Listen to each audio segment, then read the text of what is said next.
Assalamu alaikum, dear brothers and sisters. Welcome to our Dawah series, wherein we aim to address the top 50 questions and common misunderstandings about Islam.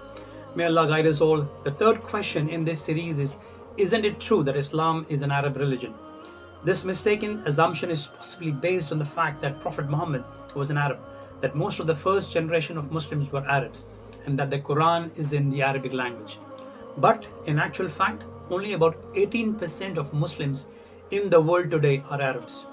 The largest Muslim population are found in Indonesia, the Indian subcontinent, and other parts of Asia. Islam is also widespread in many parts of Africa, and there are substantial minorities in Europe, North and South America, and the Oceania. Islam is the fastest growing religion in the world, and its adherents on all continents include both Arabs and non-Arabs. Further, not all Arabs are Muslims, for there are significant communities of Christian Arabs, as well as a number who belong to other religions or profess atheism. While Arab is a geographic and cultural term, Muslims refer to an adherent to the religion of Islam. While the revelations was still in its early stages, the Quran disclosed that Islam is indeed a global religion. Allah addressed His prophets therein saying, "Until another prophet was sent after him, and we have not sent you but as a mercy to all the worlds, and we have not sent you except comprehensively to mankind as a bringer of good tidings and a warner. But most of the people do not know this."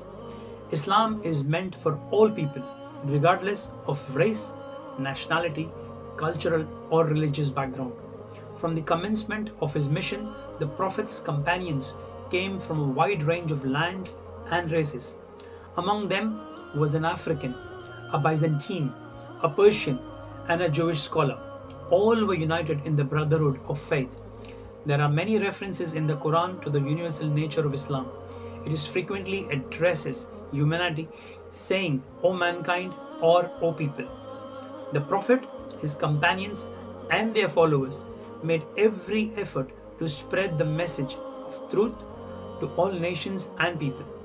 He naturally began the propagation of God's message among his own people first, which is the Arabs, but that does not mean it was restricted to them, rather only that initially conveying it to those nearest him was the logical first step towards the realization of a long-term goal. Later in his mission, when conditions became more favorable, he sent letters of invitation to Islam to the rulers of the Byzantine and the Persian empires, the Abyssinia, Egypt, Damascus, Bahrain, Yamama, Oman, and others who represented the influential world figures of that day.